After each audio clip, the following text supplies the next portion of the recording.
오늘은 11월 14일이잖아, 그지? 그러면 11월 2일부터 11월 1일부터 11월 6일까지 맞나? 1, 2, 3, 4, 5, 6, 맞지? 6일까지 숙제가 있었는데 이게 숙제가 미달이었지, 그지? 숙제 미달 잡아서 나머지를 해야 되는데 수요일 나머지 했어, 안 했어? 안 했지. 목요일날 나머지를 했는데 이때 뭐라고 그랬냐면 언제? 수, 목, 금 3일치를 다 한번 보내줄게 그랬는데 결국 다 했어, 못했어? 했어요. 응? 했어요. 다 못했지. 반만 했잖아. 하다가도 안 돼가지고 이제 막풀이라도 다 한번 보내줄게 이렇게 된 거지. 쌤 이틀 지나고 있잖아요. 이틀치였나? 네. 수목 이틀치? 처음에 이제 3일치 다 한번 보내줄게 했는데 처음부터 이틀 쳤어요. 처음부터 이틀치였어? 네. 그럼 이틀치만 치고 그나마 너 반밖에 못하고 가지.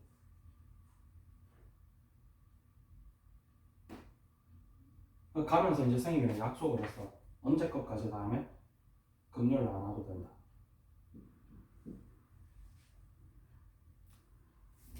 어디였지?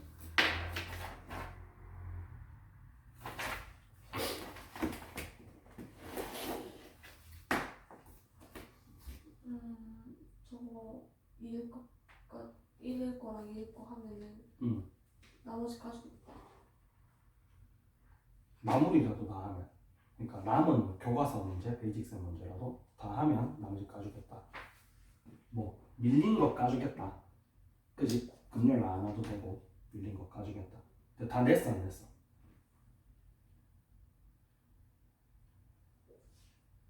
뭘 생각하고 있어? 안 냈지? 뭘요? 금요일까지 내기로 한 거. 다 했어요 그날.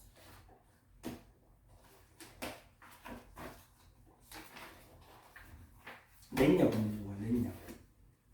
그래서 아니 다른 문제 남아서 그거 내고 나머지 다른 문제하고 잤어요. 선생님 다 내라 했죠.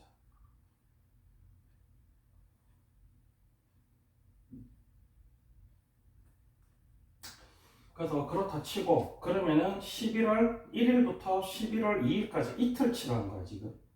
2까지 시간을 들여가지고 고작 이틀 치한 거야. 이틀 치라도 해라.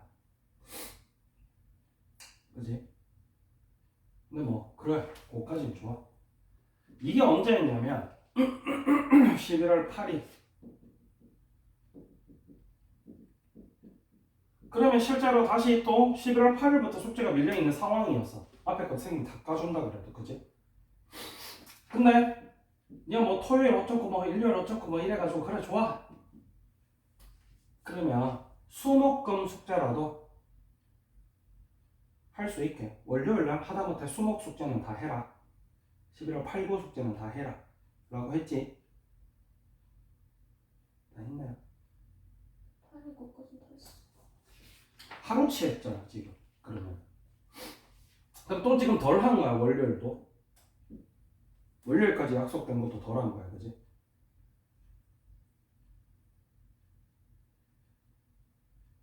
가비야, 선생님이 아무리 선생님이 너한테 예의를 가르치는 사람이 아니라지만 그렇게 네가 잘못해놓고 지금 턱 깨고 짜증나고 있으면 어떡하지?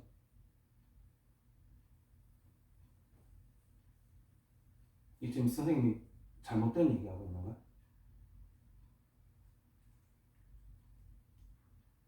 아니 월요일날 그래도 이틀치를 다 해라 라고 했어, 안 했어? 다 했냐고. 선생님이 심지어 11월 1일부터 6일까지 6일치 숙제 중에 이틀치만 받고 나머지 탕감해줬어. 토요일, 일요일 숙제도 안 냈어.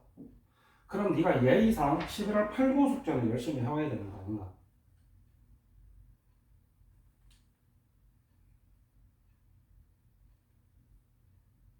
아니야?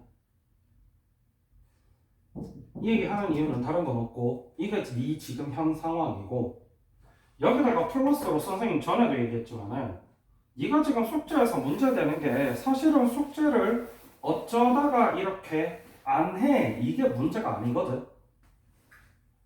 네 숙제의 문제는 쉽고 네가 할 수 있는 문제만 하고 정작 네가 공부 해야 되는 문제는 계속 안 하고 있는 게 문제야. 그러니까 내용적으로 계속 문제가 생겨서 문제를 틀릴 수밖에 없는 거고 그래서 성적이 떨어지는 거다 라고 선생님이 얘기를 했죠. 그죠? 아닌가? 그러면 선생님이 뭔 얘기를 하면 대답을 해야지. 네.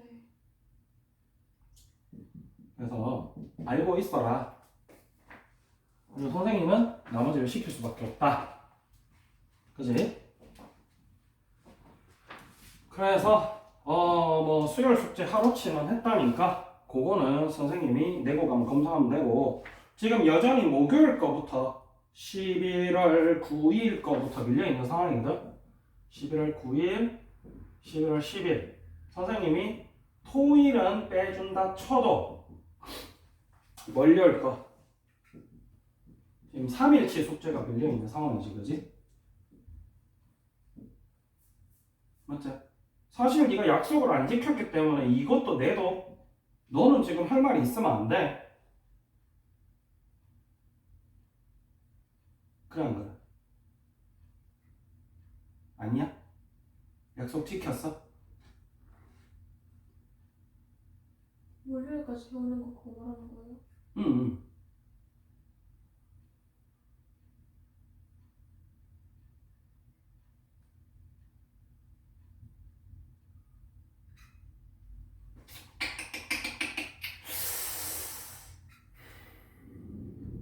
네가 민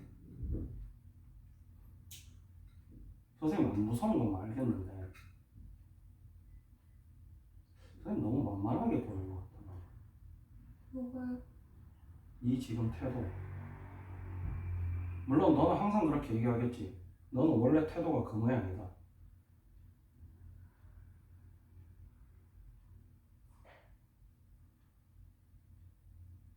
근데 선생님도 사람이기 때문에 네가 그런 식으로 하면 선생님도 기분이 나빠.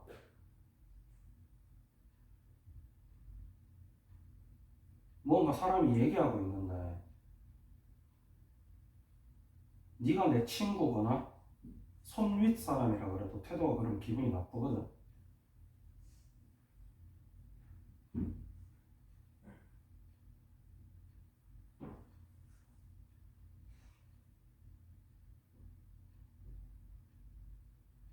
예의가 없어도 좀 적당히 없었으면 좋겠다. 이 얘기 하고 있는 와중에 너는 지금 턱 꿰고 얼굴에 지금 오만 감정을 다 드러내고 있지 지금. 억울하나? 선생님 이런 얘기하는 게. 아니요. 그런데 적당히 좀 하자. 선생님이 도대체 어디까지 받아줘야 되나?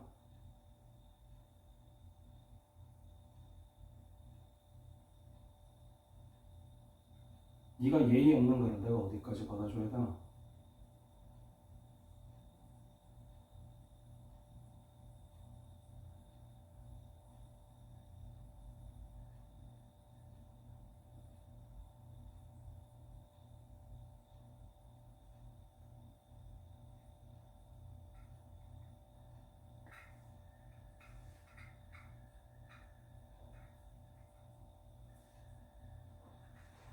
좀 심하다. 선생님이 별의별 예의 없는 애들 다 봤고 너네 학년이 유독 예의가 없었던 것도 사실인데 그렇다고 해서 네가 예의 없는 게 아닌 예의 없는 게 되지만 그게 나한테 익숙해지지도 않고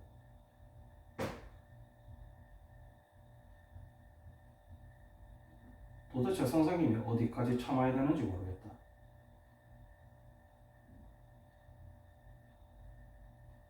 왜? 하고 싶은 얘기 있나? 아니요. 그러면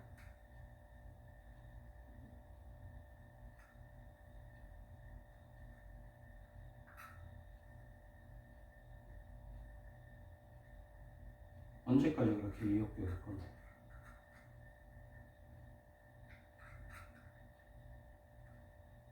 적당히 좀 하자. 그 주머니에 손 넣고 딸그락딸그락 거리고 있지 말고.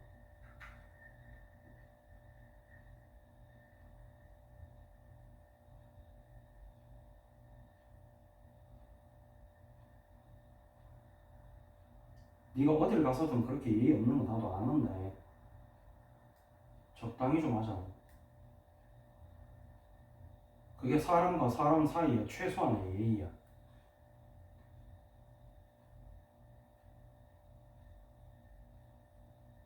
내가 네 보고 뭐 대답 잘하고 다른 학년 애들처럼 예의 바르게 굴라는 얘기도 아니잖아. 적당히 좀 하자고. 적당히 좀.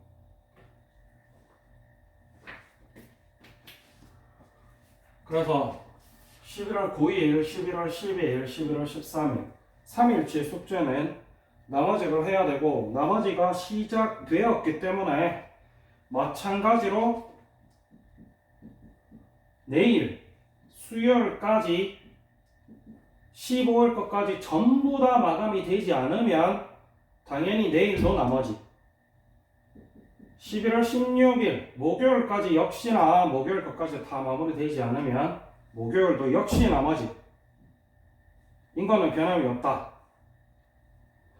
그리고 추가로 선생님 전에도 얘기했지만 네가 3등급까지 유지를 해주면 너를 믿고 기다려주는 게 맞다고 생각한다 나는. 근데 어쨌든 마지노선을 못 지켰기 때문에 네가 안 되는 부분을 조금 더 공부를 하지 않는다고 선생님 눈에 보였을 때 그 부분은 선생님이 빽빽이를 시킬 거니까 그렇게 알고 있도록 합시다. 그 다음에 지금 학교 진도 어디 나가고 있지? 모르겠어. 그리고 학교에서 어디까지 시험 범위에 들어갈 거라는 얘기 있었나? 여기. 아직 없었어.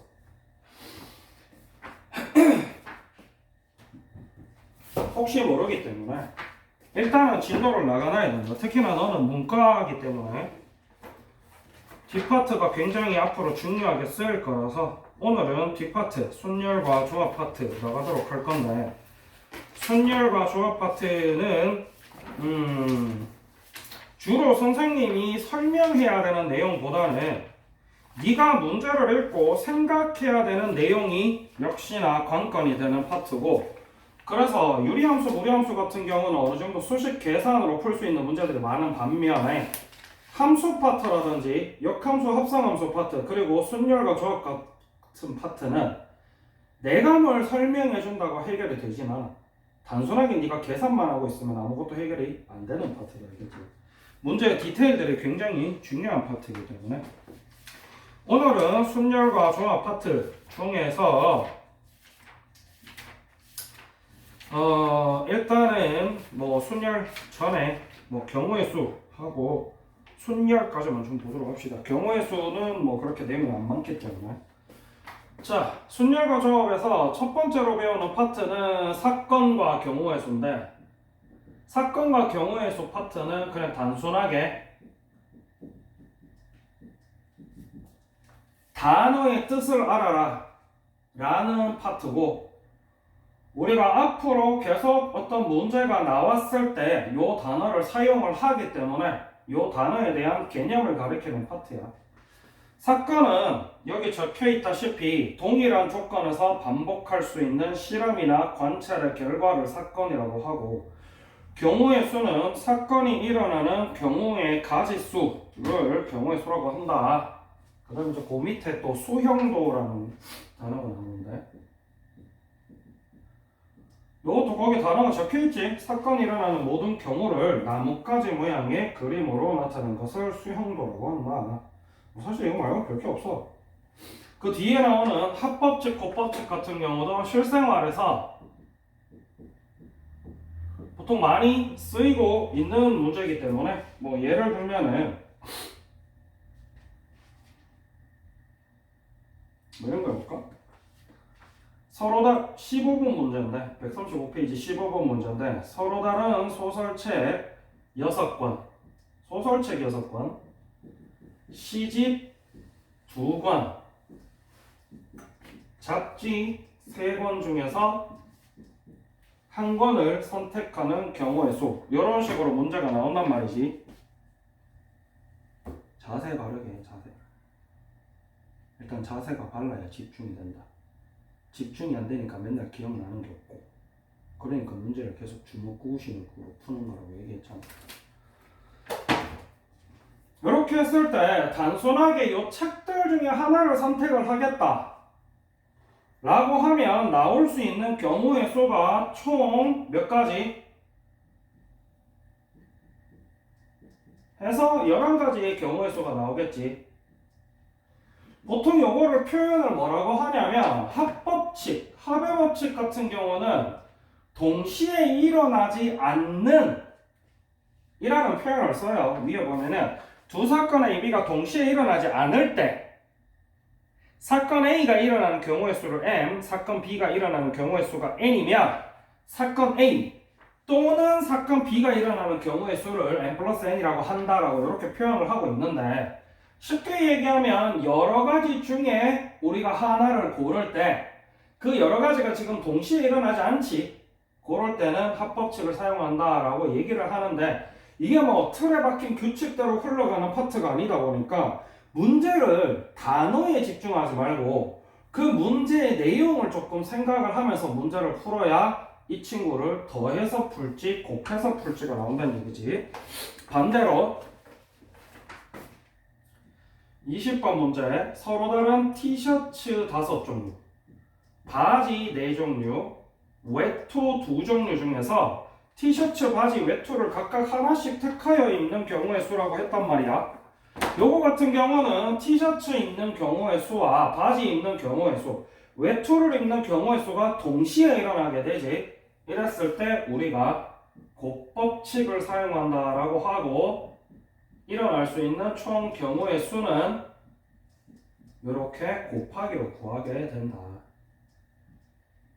근데 이게 뭐 틀에 박혀 있듯이 뭐 이렇게 뭐 그냥 무조건 야 뭐 또는이면 곱해 뭐 그리고 뭐 더해 뭐 동시에면 더해 뭐 이런 식으로 얘기할 수 있는 게 아니기 때문에 문제를 했고 본인이 이 친구를 곱해서 구해야 할지 더해서 구해야 할지를 조금 많이 생각을 해가면서 풀어야 된다는 얘기야. 그래서 여러 가지 경우의 수를 구하는 게 첫 번째 파트에서 나오는 내용이고 그 뒤에 넘어가면 여러 가지 경우의 수에서 약수의 수 구하는 게 나오는데 지금 색칠하는 경우의 수는 어차피 지금 여기서 한 가지를 배운다고 계속 써먹을 수 있는 건 아니야. 근데 약수의 개수 같은 경우는 우리가 써먹을 수 있기 때문에 보통 이제 양의 약수의 개수라고 그러거든. 그래서 24의 약수의 개수 구해라. 그러면 실제로 옛날에 중학교 때 한번 배우긴 했어. 기억나나? 그래서 뭘 하지? 소인수 분해를 통해서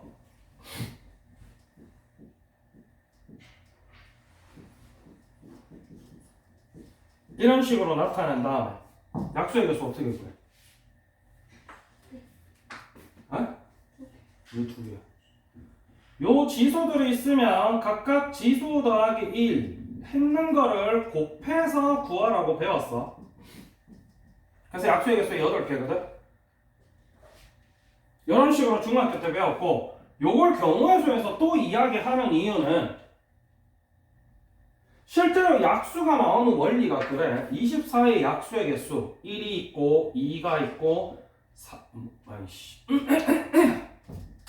3이 있고 4가 있고 뭐 6이 있고 이렇게 있을 거야. 라고 했을 때 각각의 약수들은 이 친구 2의 0승 곱하기 3의 0승이고 얘는 2의 1승 곱하기 3의 0승, 얘는 2의 0승 곱하기 3의 1승, 얘는 2의 2승 곱하기 3의 0승. 이런 식으로 소인수 분해를 했을 때 나오는 소인수들을 안 고르는 경우, 한 개 고르는 경우, 두 개 고르는 경우, 세 개 고르는 경우, 또 3도 마찬가지. 안 고르는 경우, 한 개 고르는 경우, 이런 식으로 각각의 경우가 플러스 1만큼씩 나오고 그 두 친구들을 동시에 고르는 거기 때문에 둘이 곱해서 이런 식으로 구한다 라는 경우의 수 파트에서 나오는 개념이 여기 포함이 돼 있기 때문에 경우의 수 파트에서 약수를 구하는 방법을 따로 배우는 거야.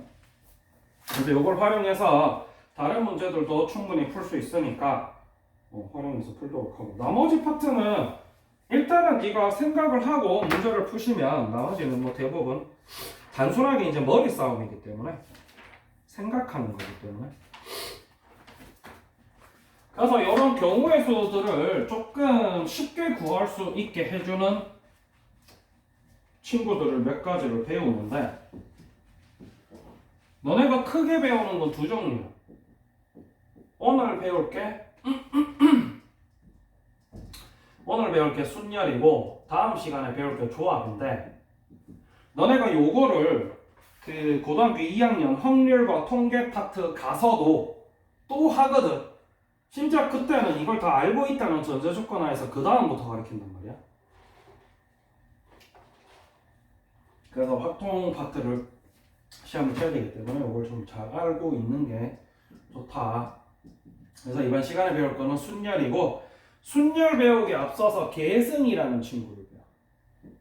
계승이라는 표현은 거의 안 쓰고 우리 팩토리얼이라는 친구를 쓰는데, 뭐 예를 들어서 7팩토리얼이다 이런 식으로 적혀 있으면, 느낌표가 적혀 있으면 우리가 팩토리얼이라고 읽고, 이 친구 7부터 시작해서 이런 식으로 1까지 다 곱해줘라 라는 뜻을 가지고 있는 게 계승이고, 뭐 요 계승 말고는 뭐 별거 없다. 그래서 보통 이제 어떤 식으로 좀 많이 쓰냐면, 뭐 예를 들어서 요거는 140페이지 3번에 나오는 내용인데, 서로 다른 7개의 화분을 일렬로 나열하는 경우의 수.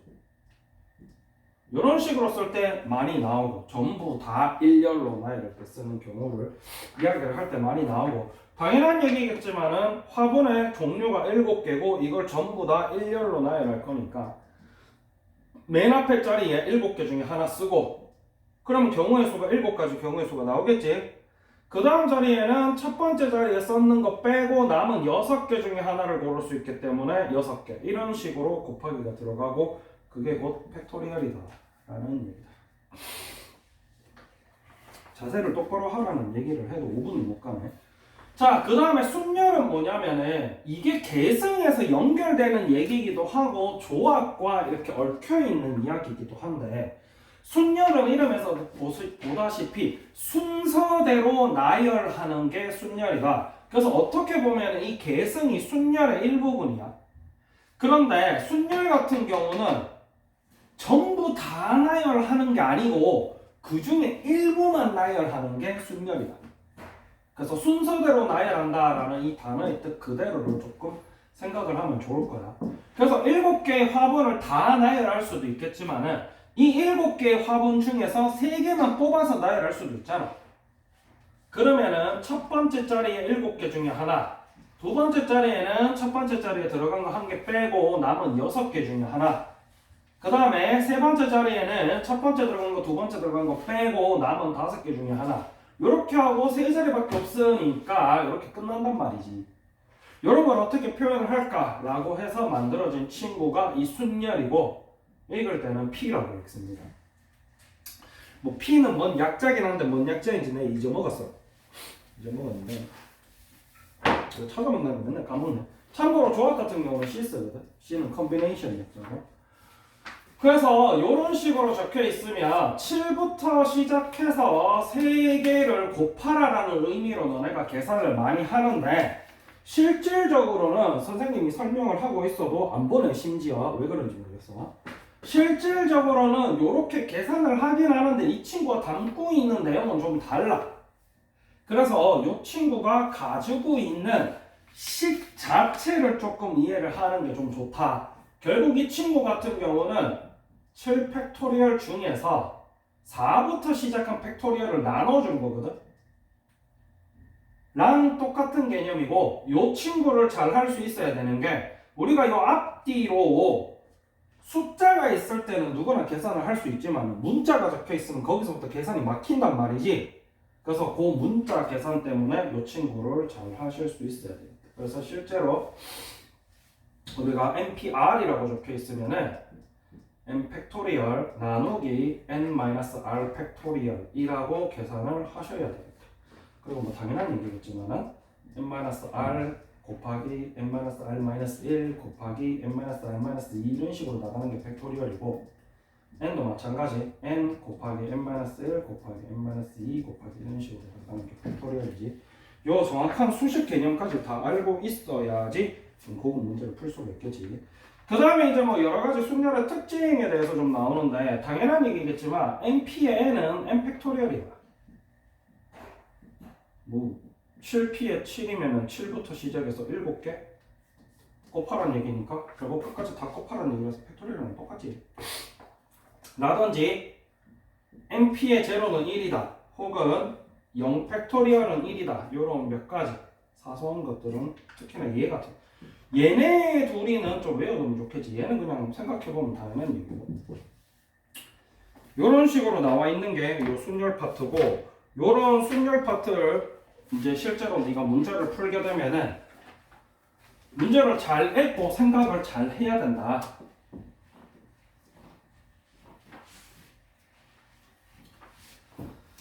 실제로 순열 문제 한 개만 보자면 뭐 예를 들어서 28번 문제인데 이거는 중학생 2명, 고등학생 4명을 일렬로 세우는 경우의 수 이렇게 되어 있으면 이 친구 같은 경우는 그냥 단순하게 계산 문제란 말이야.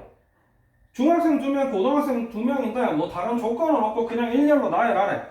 그러면 이런 친구 같은 경우는 6팩토리얼로 계산을 하면 되겠지. 가빈아 선생님 설명하지 말고 그냥 네가 문제 풀을래?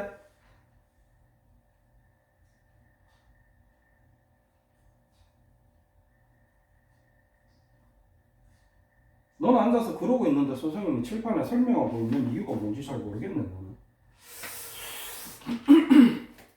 근데 이제 25번 문제 같은 경우는 이런 문제들도 있단 말이지. 1부터 9까지 자연수 중에서 서로 다른 3개를 이용해서 만들 수 있는 세 자리 자연수 이런 거를 사용을 할 때 우리가 순열 P를 사용을 하라는 얘기겠지. 그래서 뭐 당연한 얘기겠지만 세 자리 자연수를 쓸 거기 때문에 첫 번째 자리에 1부터 9 중에 하나 쓰고 그럼 9가지 경우의 수가 나오겠지. 그리고 두 번째 자리에는 첫 번째 썼는 거 빼고 나머지 8개 중에 하나 고를 수 있을 거고 그 다음에는 7개 중에 하나 고를 수 있을 거고 이렇게 계산을 하게 되는데 요거를 9p3이라는 표현을 써서도 나타낼 수 있고 요거를 좀 잘 나타낼 수 있어야 나중에 이 파트도 물론이고 확률과 통계에 넘어가서도 조금 계산을 수월하게 할 수 있다는 거지. 이때 중요한 거는 앞에 들어가는 숫자는 항상 몇 개 중에 하나 고를 수 있는지. 여기서 각 자리 숫자마다 내가 9개 중에 하나 고르지. 그거를 앞에 쓰면 되고 몇 번 고르는지. 여기서 한 번, 그 다음 한 번, 그 다음 한 번. 이렇게 고르기 때문에 라고 생각을 하면 앞으로 배우는 C, 뭐 파이, H까지 다 무리 없이 내용이 진행이 되니까 처음 배웠을 때 저거를 좀 잘 기억을 해두면 문제 풀 때 좀 편할 거다. 자, 뭐 뒤에는 뭐 여러 가지 또 뭐 종류별로 이제 문제를 내고 있는데 뭐 굳이 이거를 A 스텝이 이렇게까지 낼 필요가 있나 싶기는 한데 이게 내용 자체가 별로 안 맞기 때문에 이런 게 나오는 거야. 뭐 예를 들면 이런 거 32번 부모를 포함한 4명의 가족을 일렬로 세울 건데 부모가 이웃하는 경우의 수를 구해라. 그럼 우리가 좀 생각 없이 풀면은 4명을 일렬로 세우면 4팩토리얼이란 말이야. 그래서 보통 4, 3, 2, 1 이렇게 계산하는데 단순하게 이런 문제가 아니고 부모가 이웃하게 그래서 이웃하게와 이웃하지 않게에 대해서 여기 간단하게 설명을 하고 있는 거지. 그래서 이웃하게 같은 경우는 이 둘을 한 묶음으로 보면 돼.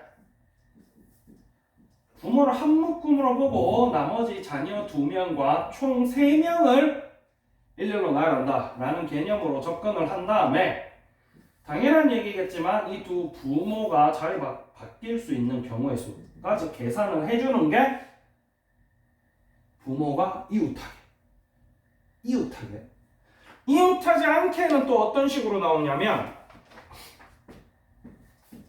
1학년 학생 3명과 2학년 학생 4명을 일렬로 세울 때 1학년끼리 이웃하지 않게. 그래서 이웃하지 않게는 반대로 나머지 친구들을 먼저 세우는 거야, 4명을. 그러면 4팩토리얼이겠지. 거기다가 사이사이에 끼워 넣는다는 개념으로 접근을 하셔야 된다. 여태 끼워 넣을 때 3명 중에 1명을 골라서 넣으면은 자리는 5개인데 맞나? 그래서 이런 거를 너네가 생각을 잘 하셔야 돼. 내가 고를 게 과연 학생인가 자리인가. 물론 이것도 이제 얘기를 조금 공식을 만들자면 대부분의 케이스에 숫자가 많은 게 앞으로 가는 경우도 있는데 나중에 확통 넘어가서 중복순열이라든지 중복조합을 배우면은 뒤에 있는 숫자가 더 커질 수도 있거든.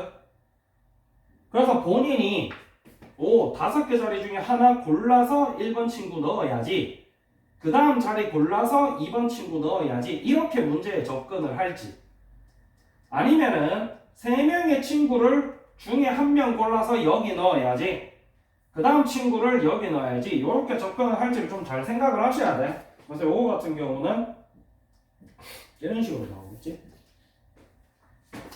이런 계산법들 좀 신경을 잘 써서 문제를 푸셔야. 특히나 이 파트 같은 경우는 특히나 네가 가장 취약할 수밖에 없는 파트인 게, 위에 유형 보고 풀면 그 다음 문제는 하나도 못 풀고 종합 문제 나오면 하나도 못 풀어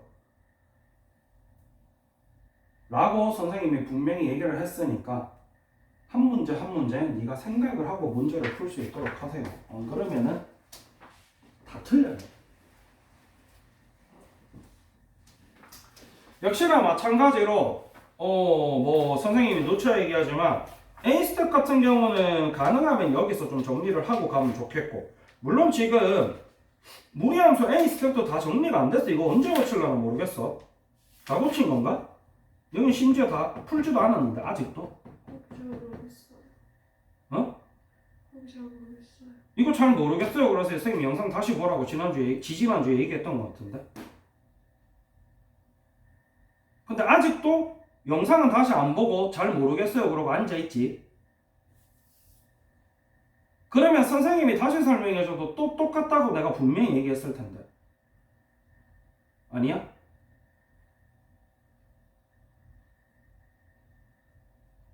분명히 그렇게 얘기했습니다. 선생님 그날도 똑같이 얘기했잖아. 매 시험 기간마다 똑같은 일이 발생하는데 선생님이 영상을 다시 보라 그래. 그러면은 네가 집에 가서 어머님한테 나 이 파트 잘 모르겠다고 엄마가 얘기 좀 해줘. 그래서 내가 다시 설명해줘. 그래도 넌 어차피 그 파트 시험에서 다 틀려. 네가 그 파트를 진심으로 마주한 적이 없기 때문에. 선생님이 요구하는 거는 내가 설명은 2번이고 3번이고 4번이고 다시 해주는 건 문제가 아니야. 근데 네가 그 파트를 진심으로 마주해야 내가 설명해주는 게 의미가 있지. 지금처럼 눈이나 부비고 턱 깨고 앉아가지고 심술 맞은 표정으로 앉아서 뭐 어쩌라고 하고 앉아있으면 아무것도 해결 안 된다니까 라고 분명히 얘기했다. 계속 안 풀면 나는 설명 다시 해줄 거야. 왜? 나는 내 최선을 다해야 되기 때문에. 지금은 다른 거를 해야 되는 시간이 지금 촉박하기 때문에 그것까지 못 해주고 있는 건데, 근데 이런 식으로 공부를 하면 결국 네 손해야. 네 점수 떨어지지. 네 점수는 계속 떨어질 거라고 내가 분명히 얘기했어. 그래서 어쨌든 지금부터 요 A 스텝 먼저 풀고 순열 여기까지 먼저 풀고 채점하고 틀린 거 고치고 모르는 부분 좀 다시 정리 한번 해보고